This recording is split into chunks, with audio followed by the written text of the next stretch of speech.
Ekal ಗ್ರಾಮೋತ್ಥಾನ್ foundation ಕೌಶಲ್ಯ ಮತ್ತು ತರಬೇತಿ ನೀಡುವ ಮೂಲಕ ಗ್ರಾಮೀಣ ಮತ್ತು ಬುಡಕಟ್ಟು ಗ್ರಾಮಗಳನ್ನು ಸಬಲೀಕರಣಗೊಳಿಸುವುದು, ಸೂಕ್ಷ್ಮ ಉದ್ಯಮಶೀಲತೆಯನ್ನು ಉತ್ತೇಜಿಸುವುದು ಮತ್ತು ಗ್ರಾಮೀಣ ಭಾಗದ ಮಹಿಳೆಯರಿಗೆ ಆರ್ಥಿಕ ಅವಕಾಶಗಳನ್ನು ಸೃಷ್ಟಿಸುತ್ತಿರುವ ಸಂಸ್ಥೆ. ಸಮಗ್ರ ಗ್ರಾಮೀಣಾಭಿವೃದ್ಧಿಗೆ ಶ್ರಮಿಸುತ್ತಾ ಬರ್ತಿರುವ ಈ ಸಂಸ್ಥೆ ಒಂದಲ್ಲ ಒಂದು ಸಮಾಜ ಸೇವೆ ಮಾಡುತ್ತಲೇ ಬರ್ತಿದೆ. ಇವತ್ತು ಗದ್ದಿಗೆ ಸಮಗ್ರ ಗ್ರಾಮೀಣಾಭಿವೃದ್ಧಿ ಕೇಂದ್ರ ವತಿಯಿಂದ ರೈತರಿಗೆ ಉಚಿತವಾಗಿ ಗಿಡಗಳನ್ನು ವಿತರಣೆ ಮಾಡಲಾಯಿತು. ರೈತರ ಏಳಿಗೆಗೆ ಏಕಲ್ ಗ್ರಾಮೋತ್ಥಾನ್ ಫೌಂಡೇಶನ್ ಪಣ. ಉಚಿತವಾಗಿ ಸಸಿಗಳ ವಿತರಣೆ.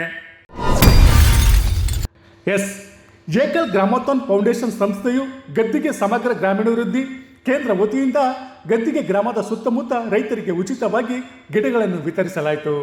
ಗದ್ದಿಗೆಯ ಸೋಮೇಶ್ವರ ಕಲ್ಯಾಣ ಮಂಟಪದಲ್ಲಿ ಹಮ್ಮಿಕೊಂಡಿದ್ದ ಕಾರ್ಯಕ್ರಮದಲ್ಲಿ ಗಿಡಗಳನ್ನು ವಿತರಿಸಿ ಮಾತನಾಡಿದ ಮೈಸೂರು ಅಂಚಲ್ ಉಪಾಧ್ಯಕ್ಷರಾದ ಕುಂಟೇಗೌಡರು, ಮೊದಲ ಹಂತದಲ್ಲಿ 5 ರೀತಿಯ ಬಿತ್ತನೆ ಬೀಜ ನೀಡಲಾಗಿತ್ತು.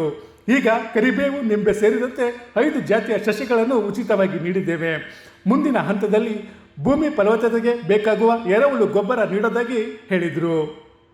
ಈ ದಿನ ಗದ್ದಿಗೆ ಕ್ಷೇತ್ರದಲ್ಲಿ ಏಕಲ್ ಗ್ರಾಮೋತ್ಥಾನ್ ಫೌಂಡೇಶನ್ ಸಂಸ್ಥೆ ವತಿಯಿಂದ ರೈತರಿಗೆ ಸಸಿ ನೀಡುವ ಕಾರ್ಯಕ್ರಮದಲ್ಲಿ ಅವರಿಗೆ ಸೀಬೆ ಗಿಡ, ಸಪೋಟ ಮತ್ತು ಶಾಗ್ಮನಿ, ಟೀಕು, ಹಾಗೆ ಕರಿಬೇವು, ಈ ಥರ ಹಲವಾರು ಕೈತೋಟ ಮಾಡೋದ್ರ ಜೊತೆಗೆ ಪರಿಸರದಲ್ಲಿ ಒಂದು ಉತ್ತಮವಾದ ವಾತಾವರಣ ಆಗಲಿ ಅಂತೇಳಿ ಯೋಜನೆಯಿಂದ ನಾವು ರೈತರಿಗೆ ಸಸಿಗಳನ್ನ ವಿತರಣೆ ಮಾಡ್ತಾಯಿದ್ದೀವಿ. ಜೊತೆಗೆ ರೈತರಿಗೆ ಈ ಸಂಸ್ಥೆ ವತಿಯಿಂದ ಎರೆಹುಳು ಸಾಕಾಣಿಕೆಯ ಒಂದು ಕಾರ್ಯಕ್ರಮದಲ್ಲಿ ಅವರಿಗೆ ಬೆಡ್ ಕೊಡೋದ್ರ ಮೂಲಕ ಒಬ್ಬ ರೈತರಿಗೆ 2 kg ಎರೆಹುಳುಗಳನ್ನು ಕೊಟ್ಟು ಸಾವಯವ ಕೃಷಿಯಂತ ರೈತರಿಗೆ ಅರಿವು ಮೂಡಿಸುವ. ಇದೇ ಸಂದರ್ಭದಲ್ಲಿ ಏಕಲ್ ಆರೋಗ್ಯ ಫೌಂಡೇಶನ್ ಮತ್ತು ಗ್ರಾಮ ಸಂಘಟನೆ ವತಿಯಿಂದ ಆರೋಗ್ಯ ಸೇವಕಿಯರಿಗೆ ಆರೋಗ್ಯ ತರಬೇತಿ ಕಾರ್ಯಕ್ರಮ ಹಾಗೂ ಗಿಡಮೂಲಿಕೆ ಮನೆಮದ್ದು ತಯಾರಿಕಾ ಕಾರ್ಯಾಗಾರವನ್ನು ಹಮ್ಮಿಕೊಳ್ಳಲಾಗಿತ್ತು. ಕಾರ್ಯಾಗಾರ ಉದ್ಘಾಟಿಸಿ ಮಾತನಾಡಿದ ಆರೋಗ್ಯ ಫೌಂಡೇಶನ್ ಸಂಸ್ಥೆಯ ಶಾಂತಿ ಅವರು ಮನೆಮದ್ದಿನಿಂದ ಏನೆಲ್ಲ ಪ್ರಯೋಜನ ಇದೆ ಎಂಬುದನ್ನು ವಿವರಿಸಿದರು. ಒಂದು ವೇಳೆ ಮನೆಮದ್ದಿನಿಂದಲೂ ಗುಣಪಡಿಸಲಾಗದಿದ್ದರೆ ಮುಂದೇನು ಮಾಡಬೇಕು ಎಂಬುದನ್ನು ಕೂಡ ಹೇಳಿದರು. ಆರೋಗ್ಯದ ಬಗ್ಗೆ ಹೇಳಿದ್ರು. ಏಕಲ್ ಆರೋಗ್ಯ ಫೌಂಡೇಶನ್ ಆಫ್ ಇಂಡಿಯಾ ಮತ್ತೆ ಏಕಲ್ ಆರೋಗ್ಯ ಗ್ರಾಮ ಸಂಘಟನೆ, ಅದರ ಕೆಳಗೆ ಕೆಲಸ ಮಾಡ್ತಾ ಇರುವಂತಹ ಸೇವಿಕ ಅಂದ್ರೆ ಒಂದೊಂದು ವಿಲೇಜ್, ಒಂದು 30 ವಿಲೇಜ್ ನ ಒಂದು ಕ್ಲಸ್ಟರ್ ಅಂತ ಹೇಳ್ತೀವಿ, ಅದನ್ನ ಸಂಚ್ ಅಂತ ಹೇಳ್ತೀವಿ. ಆ ಕ್ಲಸ್ಟರ್ ನ ಅದರಲ್ಲಿ 15 ಸೇವಿಕಾನ ನಾವು ಅಪಾಯಿಂಟ್ ಮಾಡೋದು. ಈ ಗದ್ದಿಗೆ ಸುತ್ತಮುತ್ತ ಇರುವಂತಹ 30 ವಿಲೇಜ್ ನ ಸೆಲೆಕ್ಟ್ ಮಾಡಿ ಅದರಲ್ಲಿ 15 ಸೇವಿಕಾ ಸೆಲೆಕ್ಟ್ ಮಾಡಿದ್ವಿ. 15 ಸೇವಿಕಾಸ್ ಇದ್ದಾರೆ. ಅದೇ ತರ HD ಕೋಟೆಯಿಂದ ಒಂದು 15 ಸೇವಿಕಾಸ್, ಅದೇ ತರ 30 ವಿಲೇಜ್ ನ 15 ಸೇವಿಕಾಸ್ ಇಲ್ಲಿ ಬಂದಿದ್ದಾರೆ. ಒಂದೊಂದು ಸೇವಿಕಾ 2 ವಿಲೇಜಸ್ ನೋಡ್ತಾ ಇರ್ತಾರೆ. ಇದರಲ್ಲಿ ಮೇನ್ ಆಗಿ ಆರೋಗ್ಯ ಫೌಂಡೇಶನ್ ಮಾಡುವಂತ ಕೆಲಸ ಅಂದ್ರೆ ಪ್ರಿವೆಂಟಿವ್ ಹೆಲ್ತ್ ಕೇರ್, ರೋಗ ಬರುವ ಮುನ್ನ ಕಾಪಾಡುವುದು. ಓಕೆ, ಅದರ ಮೇಲೆ ಫಸ್ಟ್ ನಾವು ಕೆಲಸ ಮಾಡಲಿಕ್ಕೆ ಸ್ಟಾರ್ಟ್ ಮಾಡ್ತೀವಿ. ಅದು ಬರೀ ರೋಗ ಬರುವ ಮುನ್ನ ಕಾಪಾಡೋದು ಅನ್ನೋದು ಅಂದ್ರೆ ಎಲ್ಲಿಂದ ಸ್ಟಾರ್ಟ್ ಆಗಬೇಕು, ಒಂದು ಸ್ವಚ್ಛತೆಯನ್ನು ಕಾಪಾಡೋದ್ರಿಂದ ಸ್ಟಾರ್ಟ್ ಆಗುತ್ತೆ. ಅಲ್ಲಿಂದ ಪ್ರತಿಯೊಂದು ನಮಗೆ ಸ್ಟೆಪ್ ಬೈ ಸ್ಟೆಪ್ ಸ್ವಚ್ಛತೆಯನ್ನು ಕಾಪಾಡುವಂತಹದ್ದು, ಮನೆ ಮದ್ದು ಮಾಡುವಂತಹದ್ದು, ಅನಿಮಿಯಾ ಕಂಟ್ರೋಲ್ ಮಾಡುವಂತಹದ್ದು, ಈ ತರ ಒಂದು 6 ವಿಷಯಗಳಿದೆ. ಅದನ್ನ ಫಾಲೋ ಮಾಡಿಕೊಂಡು ಅದರ ಪ್ರಕಾರ ಫ್ಯಾಮಿಲಿ ಸರ್ವೆ ಮಾಡಿಕೊಂಡು ನಮ್ಮ ಸೇವಿಕಾಸು ಆ ವಿಲೇಜ್ ಅಲ್ಲಿ, ಆ 2 ವಿಲೇಜ್ ಹೋಗಿರ್ತಾರೆ, ಆ ವಿಲೇಜ್ ಅಲ್ಲಿ ಕೆಲಸ ಮಾಡುವಂತಹದ್ದು. ಅದ್ರ ಜೊತೆಗೆ ಅಕಸ್ಮಾತ್ ಪ್ರಿವೆಂಟಿವ್ ಹೆಲ್ತ್ ಕೇರ್, ರೋಗ ಬರುವ ಮುನ್ನ ಅವ್ರು ಹೇಳ್ಕೊಡ್ತಾರೆ. ಆಲ್ರೆಡಿ ರೋಗ ಸ್ಟಾರ್ಟ್ ಆಗಿದೆ, ಚಿಕ್ಕ ವಿಷಯಗಳಿರುತ್ತೆ. ಈಗೆಲ್ಲ ಏನಂದ್ರೆ ಒಂದು ಚಿಕ್ಕ ವಿಷಯಕ್ಕೂ ಹಾಸ್ಪಿಟಲ್ ಹೋಗ್ತಾರೆ, ಒಂದು ನಗಲಿ ಹಿಡಿದಿದೆ ಅದಕ್ಕೆ ಹಾಸ್ಪಿಟಲ್ ಹೋಗ್ತಾರೆ. ಅಂತ ಅವಶ್ಯಕತೆ ಇಲ್ಲ.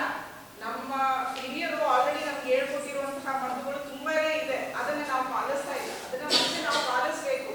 ನಮ್ಮ ಮನೆಯಲ್ಲಿರುವಂತಹ ಕೈಮದ್ದಾಗಿ ಮನೆಮದ್ದಾಗಿ ಯಾವ ತರ ನಾವು ಯೂಸ್ ಮಾಡಬೇಕು ಅನ್ನೋದನ್ನ ವಿಲೇಜ್ ಅಲ್ಲಿ ಎಲ್ಲರಿಗೂ ತಿಳಿಸ್ಕೊಡುವಂತಹ ಕೆಲಸವನ್ನ ನಮ್ಮ ಸೇವಿಕಾ ಮಾಡ್ತಾರೆ. ಅದಕ್ಕೆ ಆದಂತಹ ತರಬೇತಿಯನ್ನ ನಾವು ಈ 2 ದಿವಸ ನಾವು ಮಾಡ್ತಾ ಇದ್ದೀವಿ. ಮನೆ ಮದ್ದು ಅಂದ್ರೆ ನಮ್ಮ ಕಿಚನ್ ಅಲ್ಲಿ ಇರುವಂತಹ ಸಾಮಗ್ರಿಗಳನ್ನ ಯೂಸ್ ಮಾಡ್ಕೊಂಡು ಯಾವ್ಯಾವ ಕಾಯಿಲೆಗಳನ್ನ ನಾವು ನಿವಾರಿಸಬಹುದು. ಅದೇ ತರ ನಮ್ಮ ಗಾರ್ಡನ್ ಅಕ್ಕಪಕ್ಕದಲ್ಲಿರುವಂತಹ ಚಿಕ್ಕ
ಕಾರ್ಯಾಗಾರದಲ್ಲಿ ಹೆಚ್ಡಿಕೋಟೆ ಹಾಗೂ ಗದ್ದಿಗೆ ಸುತ್ತಮುತ್ತಲಿನ ಮಹಿಳೆಯರು ಪಾಲ್ಗೊಂಡಿದ್ದರು.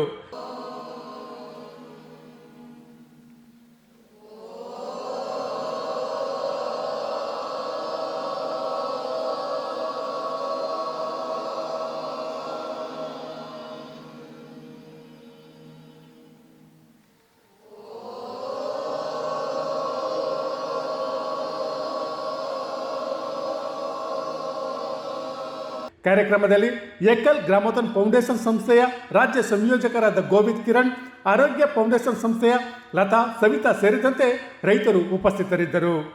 ಗದ್ದಿಗೆಯಿಂದ ಶ್ರೀಕಂಠ ಈಶ್ವರ್, ಇಂಡಿಯಾ ಫಸ್ಟ್, ನಿರ್ಭೀತಿಯಿಂದ ನಿಮಗಾಗಿ. ಇಂತಹ ನೈಜ, ಇಂಟ್ರೆಸ್ಟಿಂಗ್ ಹಾಗೂ ಕ್ಯೂರಿಯಾಸಿಟಿ ಸುದ್ದಿಗಳು ನಿಮಗೆ ಸಿಗಬೇಕು ಅಂದರೆ ಇಂಡಿಯಾ ಫಸ್ಟ್ ಟಿವಿ ಸಬ್ಸ್ಕ್ರೈಬ್ ಮಾಡಿ. ಒಂದು ಲೈಕ್ ಕೊಟ್ಟು ವಿಡಿಯೋ ಶೇರ್ ಮಾಡುವ ಮೂಲಕ ನಮ್ಮನ್ನು ಮತ್ತಷ್ಟು ಪ್ರೋತ್ಸಾಹಿಸಿ. ಇಂಡಿಯಾ ಫಸ್ಟ್, ನಿರ್ಭೀತಿಯಿಂದ ನಿಮಗಾಗಿ.